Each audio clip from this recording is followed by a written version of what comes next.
وَإِنَّا لَهُ لَحَافِظُونَ.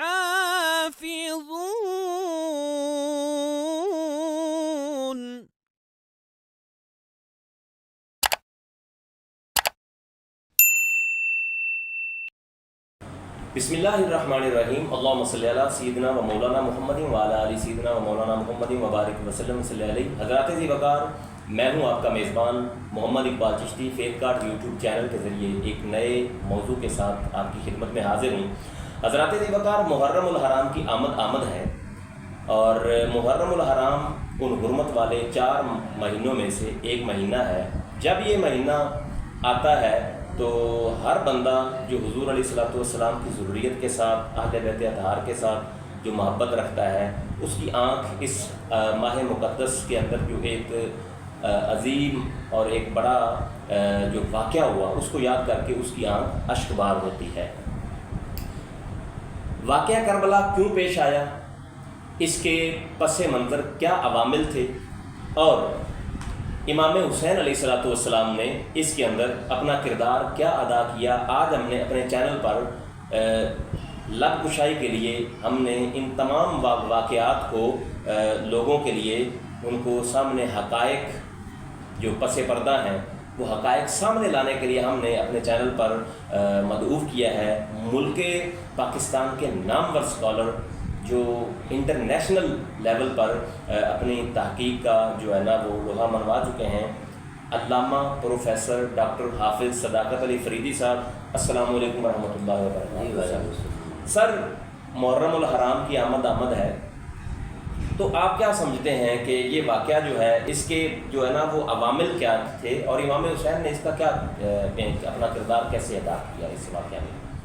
الحمدللہ رب العالمین والعاقبۃ للمتقین والصلاۃ والسلام علی سید الانبیاء والمرسلین والصلاۃ والسلام علی آباء سید الانبیاء والمرسلین والصلاۃ والسلام علی امہات سید الانبیاء والمرسلین والصلاۃ والسلام علی اعمام سید الانبیاء والمرسلین لا سیما افضل البشر بعد الانبیاء بالقول الغالب خیر الناصرین سیدنا ابو طالب علیہ الصلوۃ والسلام وعلى آلہ واصحابہ واہل بیتہ وعترتہ وعشیرتہ اجمعین.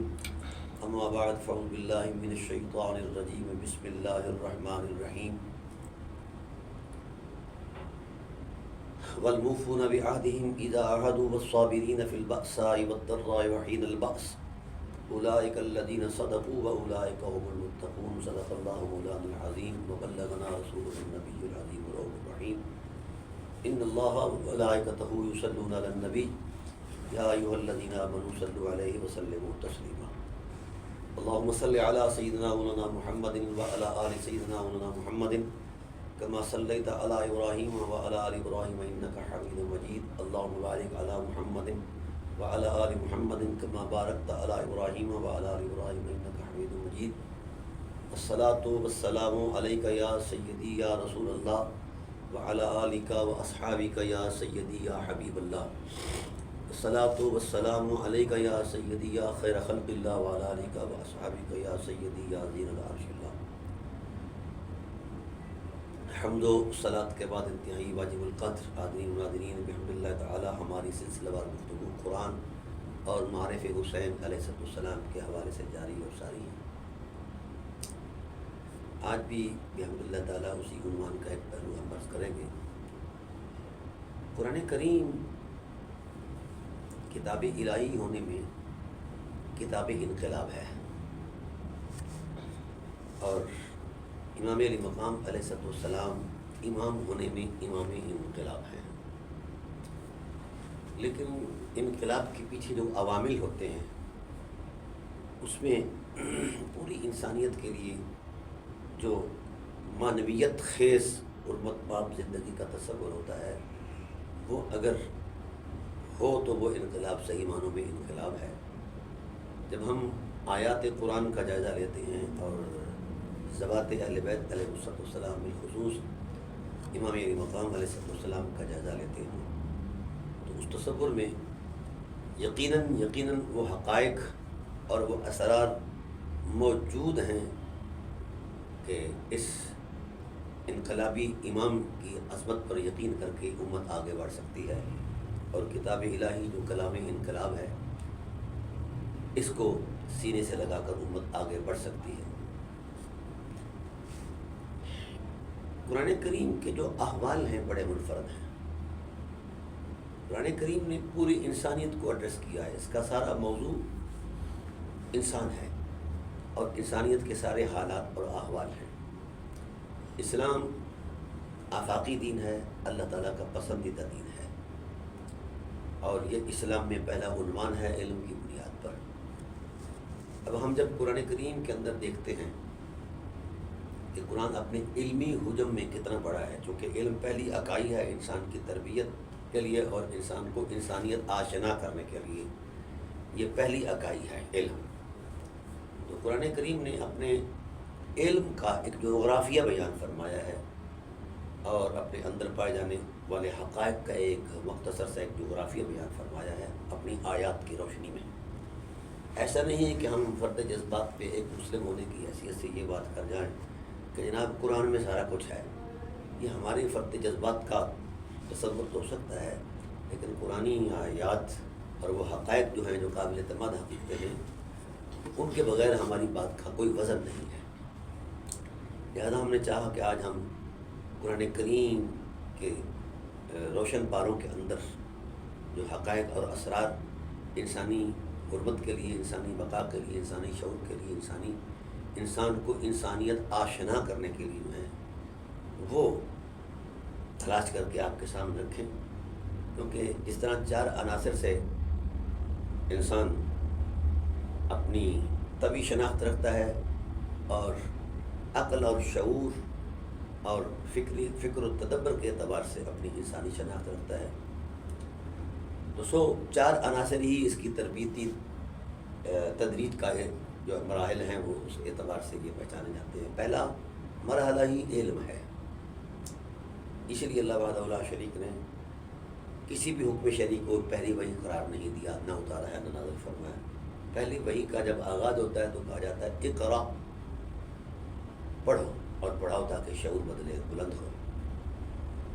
تو ناظرین کرام، قرآن کریم کی روشن آیات اور بنیادی اسلامی تعلیمات میں پہلا عنوان ہی علم کا ہے، اور اسی لیے حضور سید عالم صلی اللہ علیہ وآلہ وسلم کے اعجازات کو بعد میں بیان کیا جاتا ہے، اور آپ کے منصبی عظمت میں جو آپ کا بنیادی ٹائٹل ہے یعلمہم الکتاب والحکمہ، علم سکھانے والا، کتاب اور حکمت سکھانے والا بنا بھیجا ہے آپ کو۔ تو یہ پہلا عنصر ہے۔ علم کے بعد پھر اگلی عظمت عمل کی ہے، اگلی عظمت خلوص کی ہے، اگلی عظمت تقویٰ کی ہے۔ تو جو مراحل طے ہوتے جاتے ہیں انسان اپنی انسانیت کی طرف عروج کرتا جاتا ہے۔ تو جس وقت اسے معرفت الہی کا نور عطا ہوتا ہے تو گویا اپنی منزل تک جا پہنچتا ہے۔ یہ ہے انسان کی سفر کی جو صورتحال ہے۔ تاہم ان مسافتوں کے طے کرنے میں حالات نشیب و فراز سے انسان دوچار ہوتا رہتا ہے، لیکن قرآن کہتا ہے کہ کچھ ایسے ہیں کہ اولو العزم بن کر آگے بڑھتے ہیں اور کبھی انہوں نے رخصت کو قبول تک نہیں کیا، عزیمت اور عزم کے ساتھ آگے چلتے اور منزل مراد تک جا پہنچتے ہیں۔ جو خیالات کی دنیا میں الجھا رہے وہ اپنے طبعی ذوق کا سامان کر سکتا ہے، مگر انسانیت آشنا نہیں ہو سکتا۔ تو بہرحال اس پیکر خاکی کے اندر، اس ظلمت قدے کے اندر علم کا ہونا بھی ضروری ہے، عمل کا ہونا بھی ضروری ہے، اخلاص کا ہونا بھی ضروری ہے، تقویٰ اور طہارت کا ہونا بھی ضروری ہے۔ یہ اس کی تراش خراش کے وہ عوامل ہیں جس سے اس کی ظلمتیں دور ہو جاتی ہیں اور یہ انسان مفید ہو جاتا ہے۔ یہ ایک دینی فلسفہ ہے۔ اب ہم چھوٹا سا جائزہ لیتے ہیں کہ قرآن اپنے علمی حجم میں کتنا ہے۔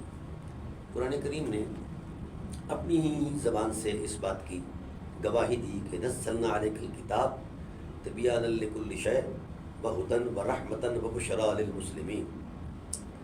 ہم نے آپ پر وہ کتاب نازل فرمائی تبیانا لکل شیء، جس میں کائنات کی ہر حقیقت کا بیان ہے، وہدی،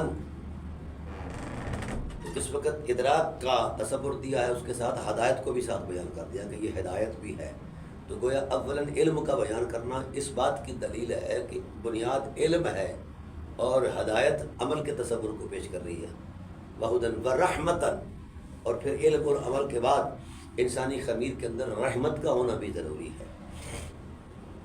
وشفاء للمسلمین، پھر اگر یہی نور حرمت جو ہے انسان کے وجود کے اندر ارتقا پذیر ہو جائے اور انسان کو اپنے دامن رحمت میں سمیٹ لے، تو پھر اس کے وجود میں رحمت اور اتقاء کا جو تقدس پیدا ہوتا ہے، اس کی برکت سے قرآن کریم کی آیات نے اس کی سارے اندر کی بیماریوں کو دور کر کے اسے ایک مفید انسان بنا دیا ہے، خود حکیم بنا دیا ہے اسے۔ وشفاء للمسلمین، اور یہ مسلمانوں کے لیے شفا ہے، قرآن کی آیات شفا ہے، اور جو قرآن کے نور میں اتر جاتا ہے، ہم نے تجربوں میں دیکھا ہے کہ اللہ نے اس کے لعاب میں بھی شفا رکھی ہے، وہ اگر کسی کو پھونک مار دے تو اس کے اندر بھی شفا رکھی ہے۔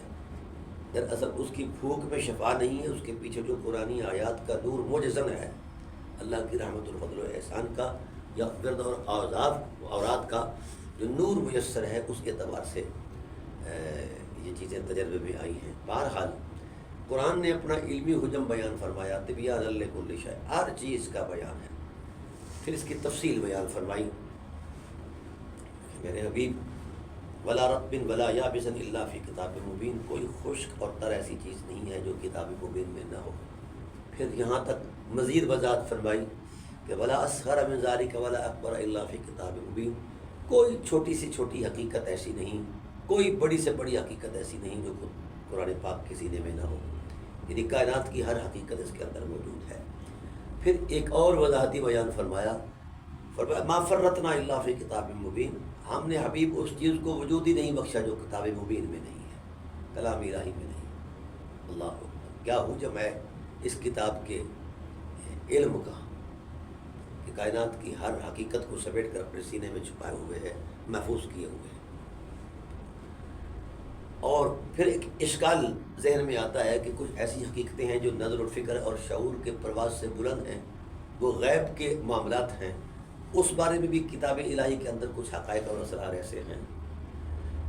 تو ناظرین کرام، قرآن کریم نے اس پر بھی وضاحتی بیان دے دیا، وما من غائبۃ فی السماء والارض الا فی کتاب مبین، زمین و آسمان کی خلاؤں کے اندر تحت الثری سے لے کر عرش اولا تک اور اوپر کی کائنات تک کوئی ایسا غیب نہیں ہے جو کتاب الہی میں موجود نہیں ہے۔ نکرہ تحت نفی آئے مفید عموم ہوتا ہے، ہر فرد غیب کی عظمت کو بھی سمیٹ کر اللہ نے قرآن رکھا۔ تو گویا قرآن کریم کا اپنا معنوی حجم اس قدر بلند و بالا ہے، اور اس قدر اس تصور میں ایک خاص عظمت ہے کہ کائنات کی کوئی کتاب یہ نہ دعویٰ کر سکتی ہے، نہ تصور دے سکتی ہے، نہ اطمینان دے سکتی ہے، نہ اعتماد دے سکتی ہے۔ اللہ اکبر۔ اب یہ جب طے کر دیا گیا کہ کتاب الہی سارے علوم کی پہلی اکائی ہے اور ساری حکمتوں کا پہلا عنوان ہے اور ساری حرمتوں کی پہلی شان ہے، تو پھر ضروری ہے کہ انسان اس کا محتاج ہے۔ اس کے علاوہ انسان کے اندر شعور کی بالغی، فکر کی بلندی اور تدبر کا نور بیدار ہو ہی نہیں سکتا، کیونکہ وہ سب چیزیں تو اس کے اندر ہے۔ جو اس سے ہی متعلق بندہ نہیں ہوتا تو اس کے اندر یہ چیزیں کیسی آ پائیں؟ تو اس لیے قرآن کریم نے اپنا علمی حجم بیان کیا کہ ہر چھوٹی بڑی چیز، ہر صغیر سے صغیر، کبیر سے کبیر، اور غیب کے بھی سارے خزانے سمیٹے اور اللہ نے قرآن میں رکھ دیے۔ اور قرآن جو ہے اپنی اتنی وسعت علم کے باوجود اللہ تعالیٰ نے ارشاد فرماتے ہیں نزلہ علی قلبک، حبیب ہم نے آپ کے قلب مبارک پر یہ ساری حقیقتیں نازل فرمائی ہیں۔ تو گویا کائنات ابتدائے کائنات سے لے کر انتہائی کائنات تک، کائنات سماوی ہو اور کائنات ارضی ہو، کسی بھی کائنات کا کوئی منظرنامہ ایسا نہیں ہے جس کی حقیقت قرآن کریم کے سینے میں محفوظ نہ ہو۔ تو جب قرآن کریم کا اتنا بڑا مقام ہے اس اعتبار سے کہ کائنات کی ہر حقیقت سمٹ کر اس میں آ گئی اور یہ قرآن سمٹ کر سینہ محمد میں آ گیا، تو سبحان اللہ، کیا شان ہے ذات رسالت کی۔ وہی قرآن جو آپ کے سینے پر نازل ہوا وہی علم اور اس کی وسعتیں جو آپ کے سینے میں نازل ہوئیں، وہی حکمتیں، وہی تدبر، وہ شعور کی معراجیں جو اس کے سینے میں محفوظ ہیں، جو حضور کے سینے پر نازل ہوئیں۔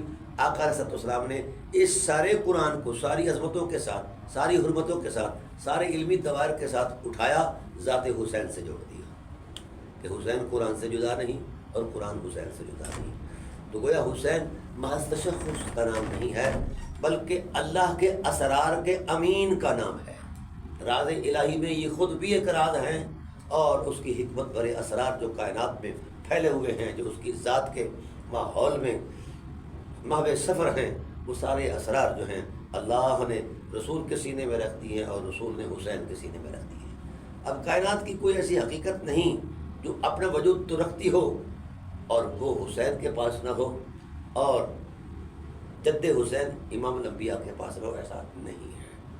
یہ قرآن کریم کے قاعدے کے ہی خلاف ہے کہ کچھ ایسی حقیقتیں ہوں جن کا علم نہ رسول اللہ کو ہو اور نہ رسول اللہ صلی اللہ علیہ وآلہ وسلم نے آگے جس کو امت کی ذمہ داری عطا فرمائی ہے ان کے اندر۔ جس طرح مولا کائنات علیہ السلام نے بارہا مرتبہ ارشاد فرمایا کہ قرآن کے انگ انگ میں اترا ہوا ہوں، ہر آیت کے بابت جانتا ہوں، ہر اعتبار سے جانتا ہوں کہ قرآن کے ہر علم کو، ہر اس کے نزول کا زمانہ جانتا ہوں، نزول کا وقت جانتا ہوں، جائے نزول جانتا ہوں، مقصد نزول جانتا ہوں، ہر شے کو جانتا ہوں۔ تو سو انہی حقیقتوں کے حرمتوں کے جو امین ہیں وہ سید الشہداء امام علی مقام علیہ السلام کی ذات والا صفات ہیں۔ دوسرے اعتبار سے کہ قرآن اپنی شرافت میں ہدایت کا بھی منبع ہے، اس میں کوئی شک نہیں، ہم اس پر بات کریں گے۔ ذرا تھوڑا سا آگے بڑھتے ہیں، ہم ایک نتیجہ خیال ہے اعلیٰ حضرت رحمۃ اللہ تعالیٰ علیہ کا، ہم تھوڑا سا اس پر بھی عرض کرنا چاہیں گے تاکہ پتہ چل جائے جن کا تعلق حسین سے ہو جاتا ہے اس کا سینہ بھی حسین کے فیضان سے بھر جایا کرتا ہے اور ذات رسول کے فیضان سے بھر جایا کرتا ہے۔ وہ فرماتے ہیں کہ زمین و آسمان کے اندر جتنی خلائیں ہیں، کائنات ہیں، جتنی حکمتیں اور خزانے ہیں، ان خزانوں کی چابیاں اللہ تعالیٰ کے دستے قدرت میں ہیں، لیکن ان چابیوں کا جو تصور قرآن دیتا ہے وہ دو اعتبار سے دیتا ہے کہ عالم غیب کے خزانے اور عالم سماوات کے خزانے اور عالم شہادت اور عالم ارض کے خزانے۔ جہاں کہیں بھی اللہ نے خزانوں کو چھپا رکھا ہے ان کے خزانوں کی چابیاں دستے قدرت پہ ہیں، اور اللہ تعالیٰ ارشاد فرماتے ہیں لہو مقالید السماوات والارض، زمین و آسمان کی خلاؤں کے اندر جتنے خزانے ہیں وہ دستے قدرت میں ہیں، اس میں کوئی شک نہیں کہ خالق ہی وہی ہے۔ اب اس کے بعد ایک اور نشاندہی فرمائی وَعِندَهُ مَفَاتِحُ الْغَیْبِ، غیب کے خزانوں کی چابیاں بھی اللہ تعالیٰ کے دستے قدرت میں ہیں۔ لا يعلمها الا اللہ، اللہ کے علاوہ اسے کوئی نہیں جانتا۔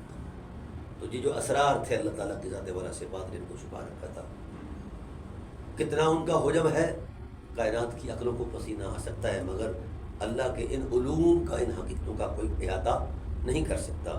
جائزہ لینا، ان سے استفادہ کرنا الگ بات ہے، ان کا احاطہ کرنا یہ الگ بات ہے۔ اب ناظرین کرام، اس تصور عظمت سے جس وقت ہم آگے چلیں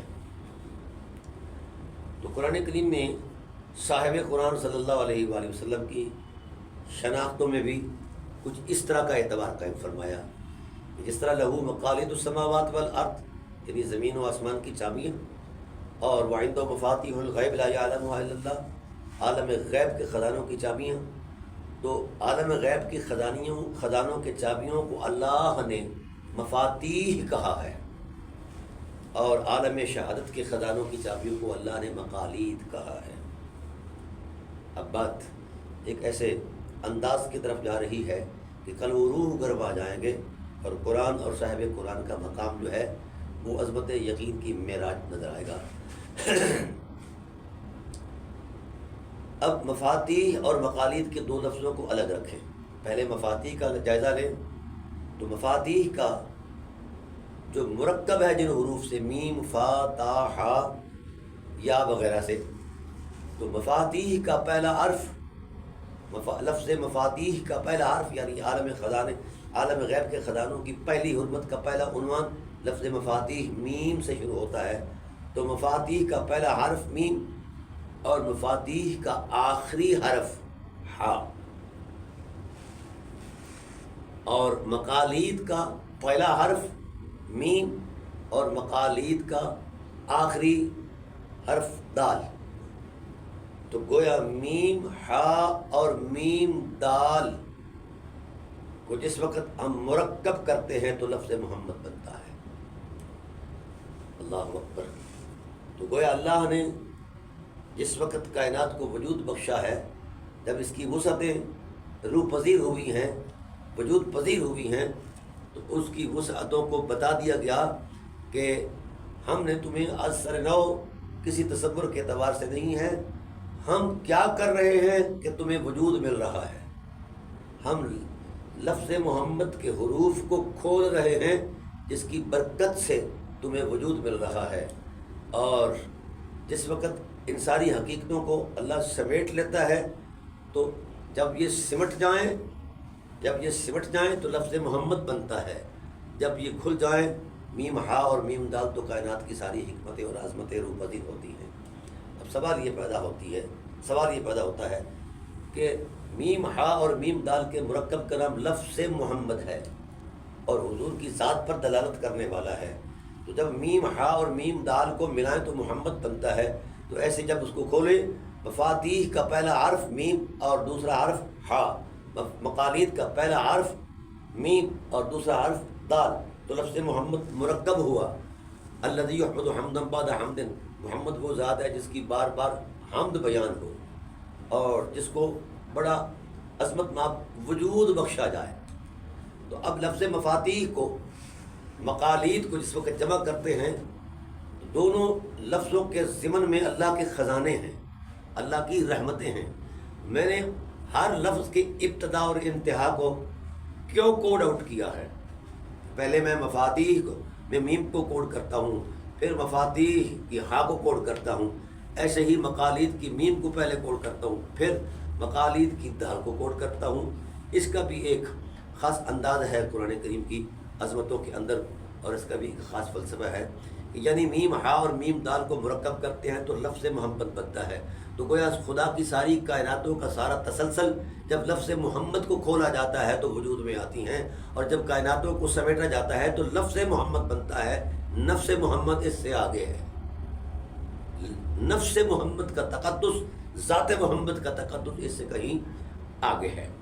اب اس اعتبار سے یہ طے ہوا کہ میم ہا اور میم دال کو مرکب کریں تو لفظ محمد، اور اس کو کھولیں تو کائنات وجود میں آتی ہیں۔ لیکن میں نے ہر دو اعتبار سے ہر ایک لفظ کے آخری، پہلے اور آخری اعتبار کو کیوں ملحوظ رکھا ہے، اس کی خاص وجہ یہ ہے کہ حضور سید عالم صلی اللہ علیہ وآلہ وسلم نے ارشاد فرمایا، انا اولہم فی الخلق و آخرہم فی البعثۃ، میری ذات خلق کے اعتبار سے، وجود کے اعتبار سے سب سے پہلی ذات میری ہے خدا کی ذات کے بعد۔ وآخرہم فی البعثۃ، جب اللہ نے مجھے ذمہ داری دی، نبوت کا انعام فرمایا، تو میں انبیاء کے سب میں سب سے آخری نبی ہوں۔ تو آپ ایک تجربے کے لیے دائرہ لیں، پرکار لے کر دائرے کو ایک نقطے سے شروع کریں، اور جب وہی نقطہ آئے گا تو دائرہ مکمل ہو جائے گا۔ تو گویا ابتدا بھی اس نقطے سے ہوئی اس دائرے کی، اور انتہا بھی اسی نقطے سے ہوئی، اور دائرے کے اندر دائرے کو بیان کرتے وقت جو کچھ اس کے اندر تھا وہ دائرے کا ہی ہے۔ تو اس لیے حضور نے فرمایا، میں خلقت کے اعتبار سے سب سے اول ہوں، بعثت کے اعتبار سے سب سے آخر ہوں۔ تو گویا اول بھی حضور ہے حرمتوں میں، اور آخر بھی حضور ہی کی ذات ہے ان حرمتوں کے اندر۔ اس لیے ڈاکٹر اقبال نے کہا کہ جس طرح هو الاول هو الآخر هو الظاہر هو الباطن وهو بكل شيء علیم، یہ خدا کی صفات ہیں، ایسے ہی یہ حقیقت جو ہے ذات محمد صلی اللہ علیہ وآلہ وسلم اول بھی ہیں، آخر بھی ہیں، اپنی اس اعتبار سے جس کی تشریح خود زبان رسالت نے بیان فرمائی ہے کہ حضور اول بھی ہیں، آخر بھی ہیں، ظاہر بھی ہیں اور باطن بھی ہیں۔ تو اس اعتبار سے جب ہر عظمت کی ابتدا محمد ہے اور عظمت اور حرمت کی انتہا محمد ہے، تو ساری عظمتوں کو سمیٹ کر اللہ نے سینہ محمد میں رکھا ہے، اور یہ وہ سینہ اقدس تھا جس سینے پر میرا حسین کھیلا کرتا تھا اور اپنی خوش طبعی کیا کرتا تھا۔ تو کتنا مقدس ہے وجود حسین کہ وہاں جا کر قبضہ جما لیتا ہے، اور کوئی نہیں آ سکتا اس مقام پر جس سینہ اقدس پر قرآن کا نزول ہوتا ہے، جس قلب منور میں قرآن نازل ہوتا ہے، جس سینہ عظمت کی پنہائیوں میں قرآن کا نور نازل ہوتا ہے، وہاں آ کر قبضہ حسین کا ہو جاتا ہے، اور کوئی وہاں آ کر بیٹھ سکتا نہیں، نہ کسی کو ہمت ہے، نہ کسی کے لیے شاید یہ شایان نشان ہے۔ تو گویا حضور سید عالم صلی اللہ علیہ وسلم نے یہ مقام بھی بیان کر دیا کہ محمد کریم صلی اللہ علیہ وآلہ وسلم نے جس تصور کے ساتھ امام علی مقام کو پیش کیا ہے وہ صرف مذہبی تصور نہیں یا فطری تقدس نہیں ہے، وہ اللہ کی حکمتوں کے آئینے میں بیان کیا ہے کہ یہ اس پروٹوکول کا اہل ہے کہ سینہ محمد پر کھیلے جس سینے پر قرآن نازل ہوا ہے، جس سینے کی کائنات میں خدائے ذوالجلال کی کائنات کی ساری غیب حقیقتیں بھی محفوظ ہیں اور سارے علم ظاہر کے ساری حقیقتیں بھی محفوظ ہیں، ابتدائے کائنات سے لے کر انتہائی کائنات تک اور انتہائی کائنات سے آگے تا ابد تک ہر حقیقت قرآن میں ہے، اور جو حقیقت قرآن میں ہے وہ سینہ محمد میں ہے، اور جو سینہ محمد میں ہے وہ سینہ حسین کے اندر ہے۔ تو گویا حسین ایک شخصیت نہیں ہے، ایک حجم ہے معنویت کا، اور ایک تقدس ہے انسانی عظمتوں میں جو جتنا کچھ بھی اس اعتبار سے سوچا جا سکتا ہے کوئی انسان قیامت تک سوچ سکتا ہے، ہر سوچ پر امام علی مقام علیہ السلام کے علم کی حرمت جو ہے یہ غالب ہے۔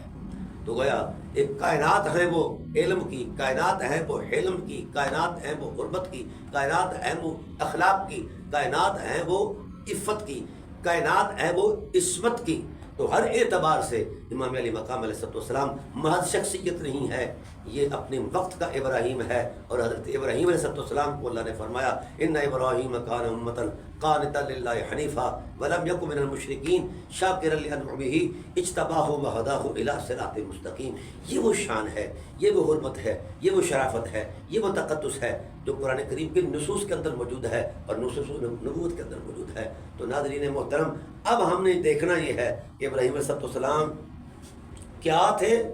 قرآن کریم نے کہا وہ کائنات تھے، قربتوں کی وفاؤں کی کائنات تھے، اور وہ شاکر تھے، وہ قانت تھے وغیرہ، اس کی تفصیلات میں عرض کر چکا ہوں۔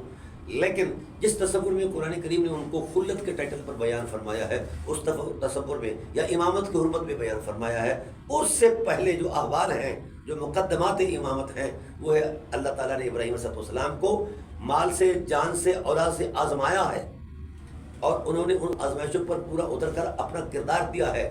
تو اس اعتبار سے ان کو امامت کا ٹائٹل، پوری انسانیت کی امامت کا ٹائٹل سے نوازا گیا ہے۔ تو بھائی جو ان ابتلا اور آزمائش سے گزرے اس کے لیے یہ تشخص بھی موجود ہے، یہ بزرگی بھی موجود ہے۔ تو جس طرح ابراہیم علیہ السلام نے سب کچھ قربان کر کے امامت کا ٹائٹل ہمیشہ کے لیے اپنے نام لگوا لیا، ایسے ہی حضرت امام حسین علیہ السلام کی ذات والا صفات نے بھی سب کچھ پیش کر کے تو پوری انسانیت کی امامت کے ٹائٹل کو اپنے لیے منتخب کر لیا۔ تو حسین کو کسی شخصیت کے تصور میں دیکھنا یہ ان کے وقار کے خلاف ہے۔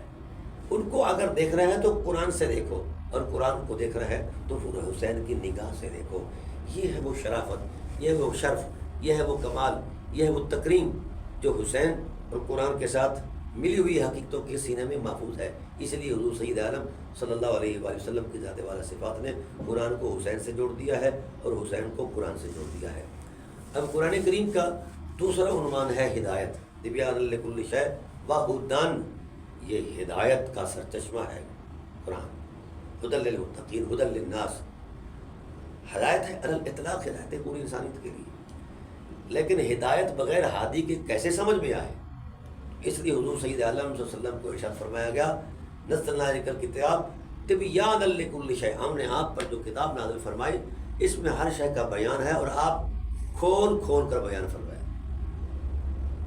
کھول کھول کر، لتبین للناس نزلنا الیک الکتاب لتبین للناس ما نزل الیہم، ہم نے آپ پر یہ کتاب محض خیال کی دنیا میں نہیں، اپنے ارادے کی حکمت کے ساتھ ہم نے اس کو نازل فرمایا ہے۔ کیوں فرمایا ہے؟ لتبین للناس، تاکہ تو اسے کھول کھول کر اپنے غلاموں کو سنائے، اپنے امت کو سنائے۔ تو گویا قرآن علم ہے اور حضور اس کے عالم ہیں، قرآن ہدایت ہے اور حضور اس کے ہادی ہیں۔ تو حضور سید عالم صلی اللہ علیہ وسلم نے اس ٹائٹل پر بھی ارشاد فرمایا میرے بعد ہدایت کا جو سر چشمہ ہے وہ حسین کی ذات ہے۔ جس نے حسین سے محبت کی اس نے میری ذات سے محبت کی، اور جس نے میری ذات سے محبت کی ہے اس نے خدا سے محبت کی ہے، اور جو خدا سے ٹوٹ کر محبت کرنے والا ہے اس کا ٹھکانہ جنت ہی ہو سکتا ہے۔ تو یہ چیزیں جو ہیں یہ قلب و روح کو گرما دینے والی یہ وہ حقائق ہیں جو ہم نے پس منظر میں رکھے ہوئے تھے، اور جس کے جواز کی کوئی وجہ ہی نہیں ہے کہ ہم ان حقیقتوں کو پیچھے رکھیں کسی مذہب کے منظر نامے میں یا کسی کی ذہنی تراش خراش کے مد مقابل. ایسا نہیں ہے. حقیقت کو بیان کرنا چاہیے. سورج اگر طلوع ہوتا ہے تو نظر آنے کے لیے طلوع ہوتا ہے، فیض بار ہونے کے لیے طلوع ہوتا ہے، اور اپنی حرارت کے اعتبار سے وہ زمین کی تہوں میں اترنے کے لیے طلوع ہوتا ہے. ایسے تو نہیں سورج طلوع ہو اور آنکھیں بند کر کے طلوع ہو جائے اس کی آنکھیں. اس دنیا میں اس کی ابھی ایک آنکھ کھلی ہے. جب وقت آئے گا تو 100 کی 100 آنکھیں کھلے گی. اس وقت اس کی حرارت کا کیا انداز ہوگا. لیکن یعنی اس کا بھی ایک مقصد ہے، ایک ذمہ داری ہے، ایک ڈیوٹی ہے. ایسے ہی سراج منیرہ حضور کا تشخص ہے، تقدس ہے، آپ کی بھی ایک ذمہ داری ہے. اور آپ صلی اللہ علیہ وسلم کی ذات کے بعد اگر اس ذمہ داری کا عنوان ہے کسی حقیقت کے اعتبار سے تو وہ آل بیت علیہ السلام کی ذات والا صفات ہیں. یہ کوئی لگی لپٹی بات نہیں یا عقیدت پر مبنی یہ کلمات نہیں، بلکہ رسالت پناہ عالم صلی اللہ علیہ وآلہ وسلم نے ارشاد فرمایا میرے بعد جس نے ہدایت پر رہنا ہے وہ قرآن سے جڑ جائے اور حسین سے جڑ جائے. تو ناظرین کرام، ہم نے جب غور کیا ہے قرآنی آیات میں جہاں جہاں قرآن کے جو اعتبارات ملتے ہیں، ہر اعتبار پر اگر کوئی پورا اتر رہا ہے تو وہ کربلا کا باسی امام حسین ہو رہا ہے. ہم نے آج یعنی اس ٹائم پیریڈ کے اندر ہم نے ان کے فضائل جو ایک مروت چلے آ رہے ہیں ان کی طرف توجہ نہیں کی. ہم ان کو مانتے ضرور ہیں، وہ ایک حقیقت ہے کیونکہ زبان رسالت نے بیان فرمایا اور زبان قدرت نے بیان فرمایا، تو یہ حقیقت ہے. لیکن ناظرین کرام، ہم نے امام علی مقام علیہ السلام کو ان بیان کردہ فضائل سے بلند مرتبے میں کتاب الہی کی روشنی میں بیان کیا ہے. تو اس کا صرف اور صرف مقصد یہ تھا کہ لوگوں حسین کو صرف شخصیت تک محض محدود نہ رکھنا. حسین رسول اللہ کا اعتماد ہے اور اللہ کا اعتماد ہے، اور قرآن کریم بھی اسی اعتماد میں پہلا عنوان ہے. تو یہ دونوں اعتماد جب جڑ جاتے ہیں تو دنیا کائنات نور سے بھر جاتی ہے، سرور سے بھر جاتی ہے. یہ تب ہے جب ہم کنیکٹ ہوں گے اور ان کے ساتھ متصل اور وابستہ ہوں گے. دیکھیے بجلی کے اندر حرارت بھی ہے، تپش بھی ہے، سب کچھ ہے، مگر جب تک کہ آپ کنیکشن نہیں وابستہ کرتے مین لائن سے تو کیا خیال ہے آپ کے گھروں میں روشنی ہو سکتی ہے؟ نہیں ہو سکتی. کیوں نہیں ہو سکتی؟ کہ آپ اس سے وابستہ ہی نہیں ہیں. بجلی کی تاروں سے آپ وابستہ ہی نہیں ہیں. آپ نے میٹر بھی نہیں لگوایا، ٹرانسفارمر بھی نہیں لگوایا، جو اس سے متصل ہونے کے جو لوازمات تھے ان میں سے کوئی چیز بھی آپ کے پاس نہیں ہے. تو لہٰذا اگر کوئی شخص یہ کہتا ہے کہ میں حسین علیہ السلام کی ذات کے ساتھ وابستہ ہوں، قرآن سے وابستہ ہوں، لیکن میں معاملات میں جو کدوں ہوں، ایسا نہیں ہو سکتا. کوئی حسین کی ذات سے وابستہ ہو اور اسے خیرات نہ ملے، یہ نہیں ہو سکتا. کوئی قرآن کریم کی حرمت سے وابستہ ہو اسے خیرات نہ ملے، یہ بھی نہیں ہو سکتا. تو ناظرین کرام، اس تصور عظمت میں جس وقت ہم بیان کرتے ہیں تو امام علی مقام ایک شخصیت نظر نہیں آتے، وفاؤں کی ایک کائنات نظر آتے ہیں. اب قرآن کریم نے ہدایت کا معیار کی صورت میں اپنے آپ کو پیش کیا، ہدایت کی صورت میں، پھر ہادی کی صورت میں وَإِنَّكَ لَتَهْدِي إِلَىٰ صِرَاطٍ مُسْتَقِيمٍ، اے حبیب آپ یقیناً ہدایت عطا کرنے والے ہیں. وَإِنَّكَ لَتَهْدِي إِلَىٰ صِرَاطٍ مُسْتَقِيمٍ. تو حضور سید عالم صلی اللہ تعالیٰ علیہ وآلہ وسلم ہادی مطلق ہیں اس اعتبار سے. تو قرآن ہدایت ہے، حضور ہادی ہیں. اور یہاں حضور سید عالم صلی اللہ علیہ وسلم نے اس ٹائٹل کی بنیاد پر بھی اللہ کے رسول صلی اللہ علیہ وآلہ وسلم نے ارشاد فرمایا کہ بھائی ما ان تمسکتم لن تضلوا بعدی ابدا، میرے بعد جو ہدایت کا سرچشمہ ہے اللہ کا قرآن ہے اور اہل بیت ہے اور حسین پاک صلی اللہ علیہ السلام کی ذات بارے صفات. تو ان ہدایت یافتہ لوگوں کی عظمت میں ایک خاص عنوان ہے، خاص تقدس رکھتے ہیں، خاص مقام رکھتے ہیں. تاہم یہ بات انتہائی قابل غور ہے کہ جس طرح رسول خدا صلی اللہ علیہ وسلم کو اللہ نے ہدایت کا منبع سرچشمہ قرار دیا ہے، ایسے ہی امام علی مقام علیہ السلام کی ذات والا صفات کو اور پوری اہل بیت علیہ السلام کی ذات والا صفات کو اللہ کے رسول صلی اللہ علیہ وسلم نے ہدایت کا سرچشمہ اور ہدایت کی ضمانت قرار دیا ہے. تو گویا قرآن اپنے معنوی اعتبار سے، علمی حجم کے اعتبار سے چل رہا ہے اہل بیت کے ساتھ، اور اہل بیت علیہ السلام اس کے ساتھ چل رہے ہیں اس اعتبار سے کہ قرآن اگر علم ہے تو علم جو ہے رسول کے ذریعے اہل بیت تک جو پہنچا ہے. حضور نے اہل بیت کے علم کی ایک توثیق بیان فرمائی، فرمایا وَلَا تُعَلِّمُوهُمْ فَإِنَّهُمْ أَعْلَمُ مِنكُمْ، خبردار اہل بیت کو نہ پڑھانا، یہ تم سے زیادہ عالم ہے. یہ ان لوگوں کو کہا جا رہا ہے جن کے سامنے قرآن نازل ہوا ہے. تو ناظرین کرام، ہمیں چاہیے ہم اس تصور میں اپنا کردار ادا کریں، آگے بڑھیں۔ تو جب تک بجلی کے ساتھ تار کنیکٹ نہیں ہوتی تو بلب نہیں جلتا، ایسے ہی جب تک امت کا تعلق قلبی اور روحی تعلق قرآن اور حسین سے نہیں ہوتا، اس وقت تک نہ ان کو امت کہا جا سکتا ہے اور نہ ان کے لیے جناب والا کوئی شرافت ہے، نہ ان کو دین سمجھا سکتا ہے۔ تو ویسے ہی ہم امت کا ٹائٹل تو استعمال کرتے ہیں، لیکن ہم امت ہیں نہیں، ہمیں تقسیم کر دیا گیا، اب امت نہیں رہے، اور ہماری ہر روزانہ تذلیل ہوتی ہے، ہم کیسی امت ہیں، ہمیں دبایا جاتا ہے اور ہمیں دینی قدروں پر پریشان کی جاتا ہے، ہم کیسی امت ہیں، خاموش ہیں۔ تو لہذا اب امت نہیں رہی۔ امت اگر بننا چاہتی ہے تو پھر قرآن کو سینے سے لگاؤ اور صاحب قرآن صلی اللہ علیہ وسلم کی تعلیمات، بالخصوص امام حسین علیہ السلام، امام حسن علیہ السلام اور زہرا پاک صلوات اللہ تعالیٰ علیہا اور حسنین کریمین جو ہیں، یہ معیار ہے۔ وَرَحْمَةً، اللہ اکبر۔ قرآن نے اپنا تیسرا تشخص بیان کیا کہ قرآن رحمت ہے، اور رحمت اس لیے ضروری ہے کہ اس کے بغیر کوئی بھی ذی روح ہو یا غیر ذی روح ہو، وہ اپنا سفر جاری نہیں کر سکتا کسی بھی اعتبار سے، کیونکہ رحم کے ہی جذبے ہیں جو جڑنے کی طرف ترغیب دیتے ہیں، اور جس میں رحم نہیں وہ مل کر جڑ کر کیسے چلے گا؟ ایسا نہیں ہے۔ جڑنا ہے انسانیت نے تو پھر قرآن کریم کی رحمت کی وہ پرچھائیاں، رحمت کا وہ تصور ہے تو اس پہ اتر جائیں۔ تو یوں ہی قرآن رحمت ہے، اور صاحب قرآن صلی اللہ علیہ وسلم کی بابت قرآن نے کہا وَمَا أَرْسَلْنَاكَ إِلَّا رَحْمَةً لِلْعَالَمِينَ، آپ تو ساری انسانیت کے لیے، ساری کائناتوں کے لیے، عالمین کے لیے رحمت ہے۔ یہ ہے حضور سید عالم صلی اللہ علیہ وآلہ وسلم کی رحمت کا جغرافیہ۔ تو ناظرین کرام، ہمیں چاہیے کہ ہم یہاں سے ہی لیں جہاں خدا ذوالجلال نے نشاندہی فرمائی ہے۔ اب حضور سید عالم صلی اللہ علیہ وآلہ وسلم نے ارشاد فرمایا، ہاں میرا وجود رحمت للعالمین ہے، لیکن نسل زہرا اور نسل علی المرتضیٰ، ان دونوں نفوس قدسیہ کی جو نسل پاک ہے وہ ابواب الرحمت، اللہ کی رحمت کے دروازے ہیں، ومعادن الحکمت، اور اللہ کی حکمت کی کانیں ہیں، ہاں جی، مخزن ہیں اللہ کی حکمت کے۔ اور پھر فرمایا بأمن الامت، اور امت کا امن بھی یہی نفوس قدسیہ ہیں۔ اب یہ تینوں چیزیں طبی اعتبار سے جب ہم غور کرتے ہیں، ان کے اندر ایک میکانزم ہے، جو شخص اس میکانزم کے ساتھ وابستہ ہوتا ہے تو اس کی عظمت مآب زندگی میں ایک ایسا انقلاب آتا ہے کہ وہ خود بھی فائدے کی راہ پر چلتا ہے اور دوسروں کو بھی وہ فائدہ پہنچا رہا ہے۔ تو گویا اس اعتبار سے امام علی مقام علیہ السلام کی ذات والا صفات کا رحمت ہونا بھی زبان نبوت سے بیان فرما دیا گیا۔ قرآن بھی رحمت ہے، اور رمضان بھی رحمت ہے، حضور بھی رحمت للعالمین ہے، اور حسنین بھی رحمت ہیں، بلکہ رحمت کا مخزن ہے۔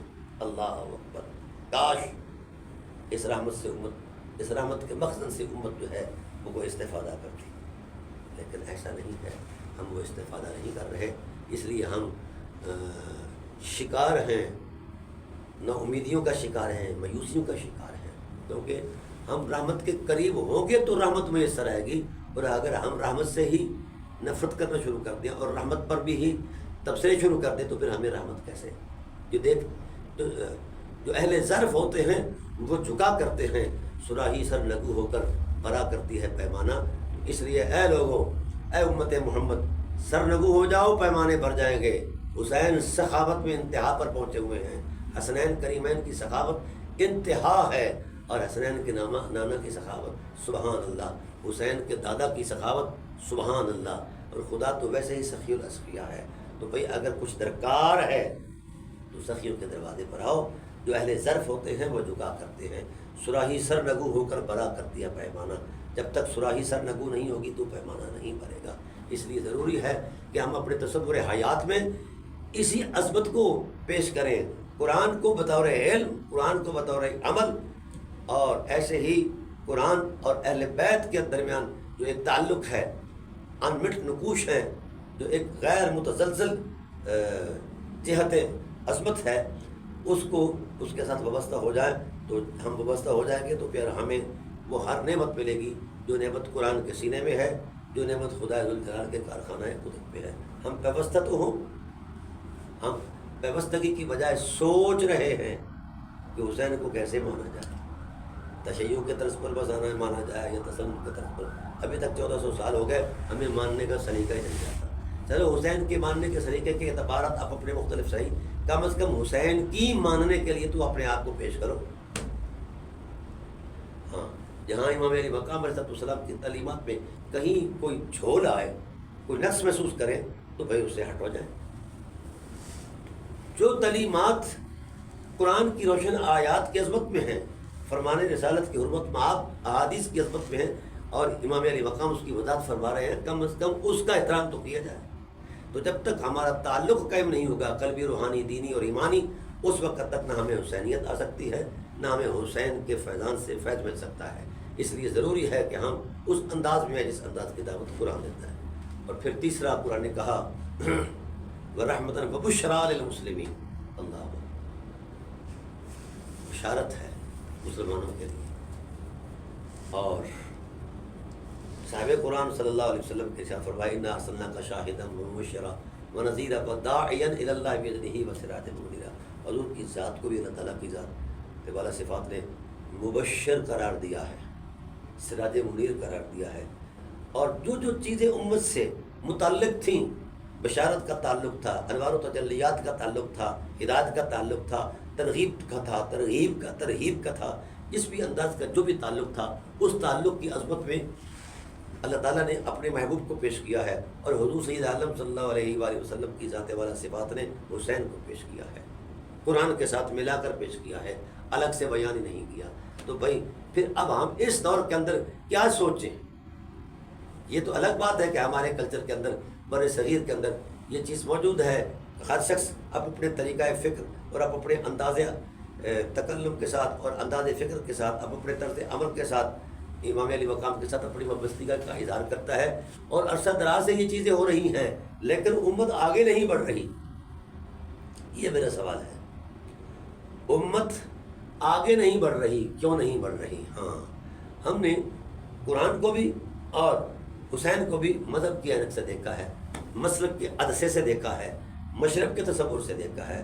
تو جب یہ چیزیں ایک علاقائی یا شخصی ہیں، ان کے علاوہ ان کی کوئی حقیقت نہیں ہے، تو کیوں نہ ہو کہ ہم قرآن کو اس نظر سے دیکھیں جو خدائے ذوالجلال نے انسان کو ایمان کی بصیرت کے ساتھ عطا فرمائی ہے. تو پھر قرآن کی قرآنیت کا حجم بھی نظر آ جائے گا اور قرآن کی قرآنیت کا تقدس بھی نظر آ جائے گا. ہم دیکھیں تو صحیح، آئیں تو صحیح. آنا ہمارا کام ہے، فضل و احسان جو ہے اس کا ذمہ کرم ہے. لیکن یاد رکھیے کہ اب بحث کا وقت ہی نہیں رہا. امت نے بحثیں چھڑی ہوئی ہیں، سوشل میڈیا بھرا ہوا ہے، اور مغلظات بھی بکے جا رہے ہیں. مقصد ہے ان چیزوں کا. آئیے اگر بچنا ہے تو قرآن کی سادہ نصوص کے ساتھ، سادہ عظمت کے ساتھ وابستہ ہو جاؤ. حسین کی ذات کے ساتھ بھی بغیر کسی مذہبی اور مکتب فکر کے تصور سے دل حسین کو پیش کر دیے جائیں. کیونکہ حسین صرف اور صرف شخصیت نہیں، یہ رسول کا بھی دل بر ہے، اور زہرا کا بھی دل بر ہے، اور علی کا بھی جگر ہے. یہ اپنے تشخص میں طبائع کی عظمت میں بھی اتنا بلند مقام رکھتا ہے. کہاں بضائے رسول اور کہاں ذات رسول، کہاں مرتبہ ولایت کا تاجدار. ان کے پیکر رحمت کا جو نتیجہ ہے ذات حسین کی صورت میں، وہ چھوٹا نتیجہ نہیں ہے، کیونکہ اس کے پیچھے جو عوامل کار فرما ہے وہ بڑے عجیب اور عظیم ہیں. جب وہاں کوئی احاطہ نہیں کر سکتا ان حرمتوں کا، تو ان کا جو نتیجہ ظاہر ہوتا ہے ذات حسین کے اعتبار سے، وہ اس کا اندازہ کیسے کیا جا سکتا ہے. اس لیے ان کی حرمت پر ایمان لایا جائے اور ان کی سیرت پر عمل کیا جائے. یہی دین الہی میں یہ نفوس قدسیہ معیار ہیں. جس طرح قرآن معیار ہے، ایسے ہی امام علی مقام علیہ السلام اپنی دینی عظمت کے اندر، دینی مسائل کے اندر ایک معیار ہے. اس لیے ان سے تمسک کا حکم دیا گیا ہے. تو ناظرین کرام، قرآن کا جو چوتھا اعتبار ہے وہ ہے وہ بشریٰ للمسلمین. قرآن بشارت ہے مسلمانوں کے لیے، اس میں کوئی شک نہیں. اور بشارت چونکہ خوشخبری کے تصور سے ہے، اور جو خوشخبری حسین دے گیا ہے، فرحین بما آتاہم اللہ من فضلہ ویستبشرون بالذین لم یلحقوا بهم من خلفهم الا خوف علیہم ولا هم یحزنون یستبشرون بنعمت من اللہ وفضل وان اللہ لا یضیع اجر المسلمین، اجر المحسنین، اجر المؤمنین. تو ناظرین کرام، یہ قرآن کریم کے الفاظ ہیں. ہم نے، ہر شخص نے آج مذہبی اعتبارات سے اس کا تصور لیا ہے، کسی کو مانا جاتا ہے کسی کو نہیں مانا جاتا۔ ہم سادے کیوں نہیں ہوتے؟ سادہ عقیدت مند کیوں نہیں ہوتے؟ سادہ اطاعت شعاری کیوں نہیں کرتے؟ اس لیے نہیں کرتے کہ اس اطاعت شعاری میں مشقت ہے، اس اطاعت شعاری میں جد و جہد ہے، اس اطاعت شعاری میں قربانی ہے، اس اطاعت شعاری میں یہ سارے معاملات ہیں۔ تو جو چیزیں مشقت آمیز ہیں، جہاں قربانی ہے، وہاں ہم تو نہیں آ سکتے۔ کیوں نہیں آ سکتے؟ دل آری ہیں، خیالات الجھے ہوئے ہیں، طبائع کے اندر لا الہ الا اللہ کے نور کی تاثیر نہیں رہی، ہم لا الہ الا اللہ سے دور جا چکے ہیں۔ جو شخص لا الہ الا اللہ کے سے دور چلا گیا، اس کی نہ دنیا ہے نہ آخرت ہے۔ تو لا الہ الا اللہ کی حرمتوں کو اللہ کے رسول نے مربوط کر دیا ہے ذات حسین کے ساتھ۔ جس کا تعلق حسین سے ہے، حضور فرماتے ہیں اس کا تعلق مجھ سے ہے۔ جو حسین سے پیار کرتا ہے وہ مجھ سے پیار کرتا ہے، اور جو مجھ سے پیار کرتا ہے وہ خدا سے پیار کرتا ہے، اور خدا کے پیار کا جو صلہ ہے وہ جنت ہے، اللہ کا قرب ہے، اللہ کی رضا کا نور ہے۔ تو ناظرین کرام، ہمیں ہر صورت میں دیکھنا ہوگا کہ عاشور کا جو پیغام ہے محض داستان سرائی نہیں ہے۔ امت کیوں الجھی کہ اس کو ایک داستان کے تصور میں پیش کیا؟ بھئی یہ داستان نہیں، یہ وہ حقائق اور اسرار ہیں۔ آنگ آنگ کربلا کا اس بات پر گواہ ہے کہ اللہ کا دین سچا ہے۔ یہ خیال اور لفظی دلیل کی بنیاد پر نہیں، سر کٹا کر کہا ہے حسین نے کہ اللہ کا دین سچا ہے، اور بچوں کو ذبح کروا کر کہا ہے حسین نے کہ اللہ کا سچا دین ہے۔ اگر یہ خیال ہوتا تو اتنا بڑا اقدام حسین کبھی نہ کرتے۔ حسین کہتے ہیں کہ ٹھیک ہے، یہ امر الہی میں امر ہو جانے کا نام حسین ہے۔ تو جب اس مقام پر ہم پہنچیں گے، اس اقتدا میں آگے بڑھیں گے، تو امت بھی بڑھے گی، ہم بھی بڑھیں گے، اور ہمارے خیالات کے اندر جو الجھے ہوئے احساسات ہیں وہ ختم ہو جائیں گے، توحید پھر سمجھ آئے گی۔ حسین کے بغیر توحید نہیں سمجھ آتی۔ ہم کلمہ کا تکلم تو کر سکتے ہیں، لیکن توحید کی حرمت کی معرفت ہمیں نصیب نہیں ہوگی۔ اس لیے شہنشاہ اجمیر نے کہا، حقہ کے بنا لا الہ است حسین، حسین لا الہ تو نہیں ہے مگر بلا لا الہ الا اللہ ہے۔ تو وہ جانتے تھے کہ لا الہ الا اللہ کی قیمت کیا ہے، اس لیے انہوں نے اس کی قیمت پیش کی ہے، اور آج تک ان کے احساسوں کو قرآن کریم کی آیات کا تسلسل بھی بیان کیا جا رہا ہے، اور انمٹ نقوش موجود ہیں۔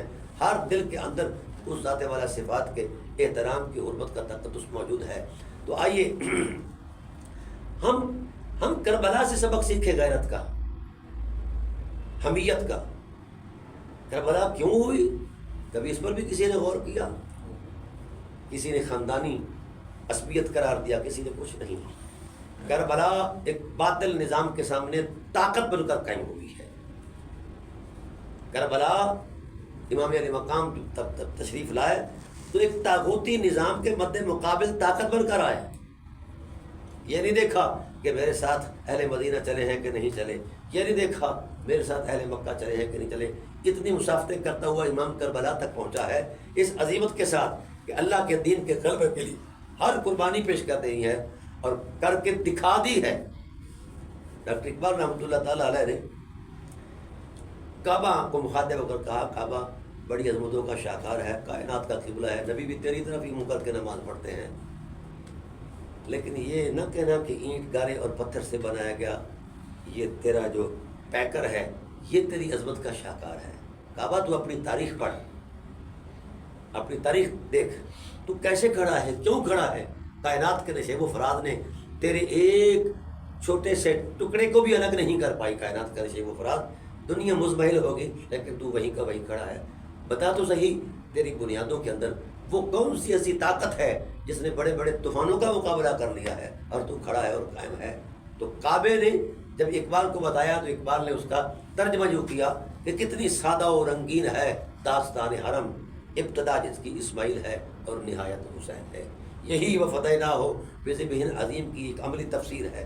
تو ناظرین کرام، ہم اس طرف آئے نا جو انقلاب پیدا کرتا ہے جذبہ، جو احیاء امت کے لیے کردار دیتا ہے، جو بقائے دین کے لیے ایثار کی امامت کا ایک ٹائٹل رکھتے ہیں۔ ہم اس طرف نہیں آتے، ہمیں صرف سنت، ہمیں صرف حلوہ کھانے والی سنت یاد ہے، پتھر کھانے والی اور کربلائیں سجانے والی سنت یاد نہیں ہے۔ تو پھر امت یہ کیسے اوپر آ سکتی ہے؟ آج کون نہیں کہتا کہ اب امت نہیں رہی، اس امت کو شرم سے ڈوب مرنا چاہیے۔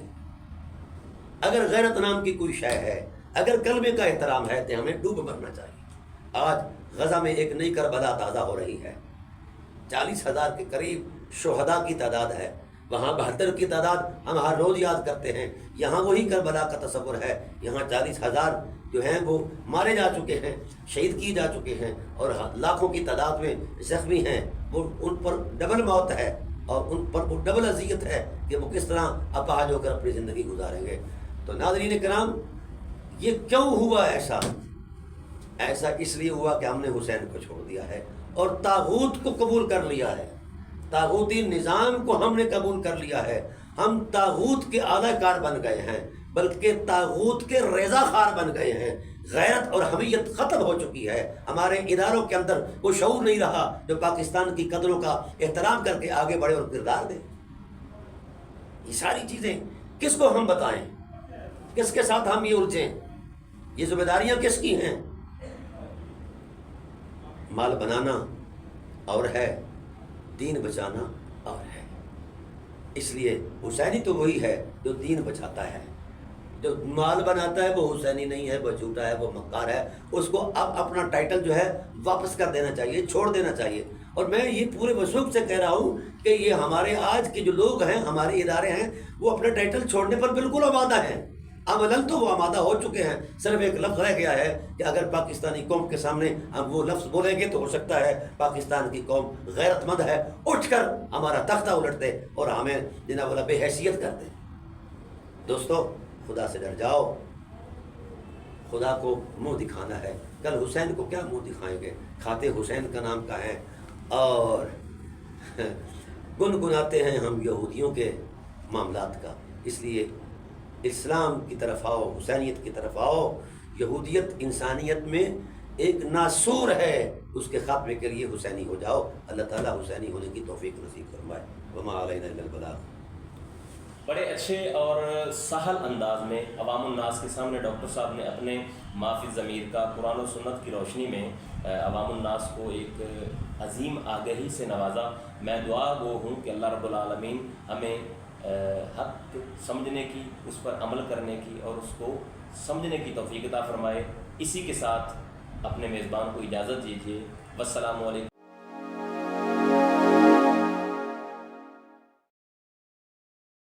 Like, comment, and subscribe.